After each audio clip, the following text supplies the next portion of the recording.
Hi, it's Marc at Truthout. We've traveled to Tucson, Arizona to interview Father Louis Vitale. Father Vitale has had a day in court. He was, along with Father Steve Kelly, speaking to a judge about a protest for which he was charged with trespassing, I believe, at Fort Huachuca. Father, welcome. Thank you. Good to be here. What was your road to Fort Huachuca? Well, my road to Fort Huachuca has been, I've been for many years advocate of peace and justice, so to speak, against wars.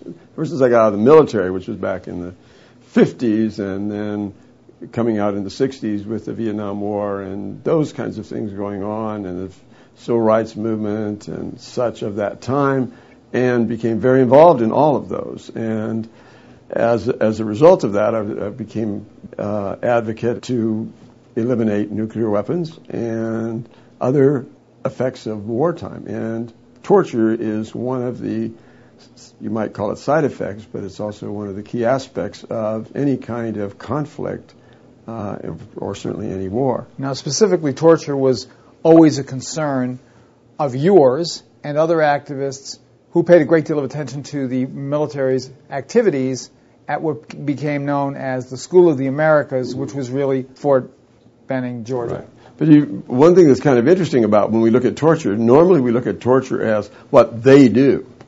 So we have John McCain, who is in the cages in Vietnam, et cetera. And we look at those who tortured in Auschwitz or any such places. Right. And then we started looking at, in the case of Central America, we realized that we were involved in supporting governments that were using torture as well as death squads, etc. We, the United States. When you say we became aware, those were people that were paying attention, obviously. That's right. In Fort Benning, with our demonstrations reaching over 20,000 people coming every year to commemorate the death of Jesuits and others that were killed in Central America, by graduates of the School of the Americas relocated from Panama to Georgia, to our own United States, we realized that our American military were involved in promoting torture, training people in methods of torture.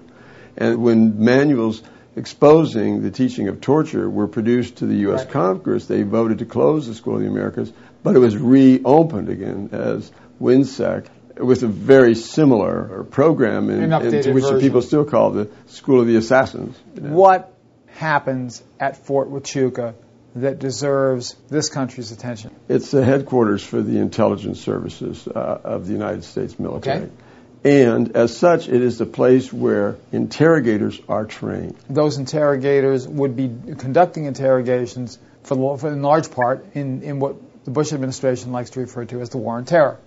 Their claim is to get information about possible terrorists and to extract information. When we talk about enhanced interrogation, when we talk about tough interrogation techniques, when we talk about abusive interrogation techniques, many activists have charged that those actions amount under the Geneva Conventions and international law, clearly qualify as torture. That's in your correct. opinion? People who have engaged in it, people who have been subject to it, Amnesty International, world courts have been saying it over and over again that there is engagement in torture. And the Supreme Court then said, yes, we are. The Bush administration argues that we must do this to protect the nation.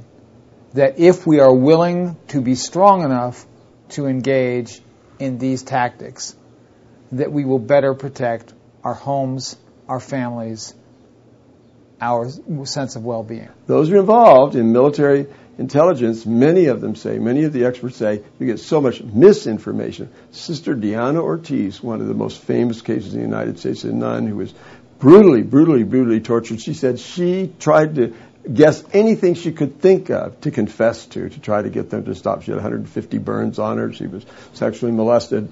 Horrible things done to her, physically and psychologically. So essentially, under those circumstances, you'll basically confess to anything. That's right. And I felt myself that sometimes in handcuffs and stuff in a position. I know one time right at the Capitol when Hannah and I and some of us were arrested and the handcuffs were biting so hard into my wrist. I said, 20 more minutes to this and I will confess to, Al-Qaeda and whatever anything they say. Sure. But I also think that in these situations, we are not going to get information that we could even use. For example, I was in the Air Force and I was an interceptor, fighter interceptors.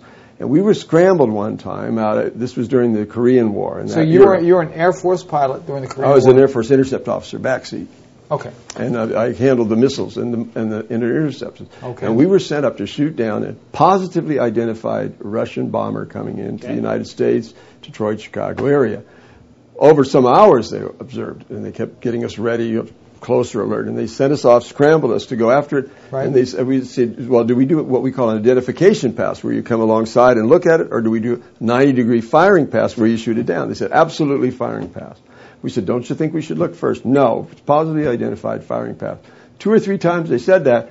We still went and looked. What plane did it end up being? It was an airliner. It was an airliner. So we called back and said, what are these? So you were given point blank orders to shoot down a civilian airliner. Right. How many lives were spared? Uncounted. Yeah, but my point being that you get this extracted information from somebody who's going to give you whatever information they want, and they say, yes, if there's a terrorist plane heading to New York City and you shoot it down, then what if this is an airliner full of people? So how do you know that? How do you go by? What information do you go by? Right.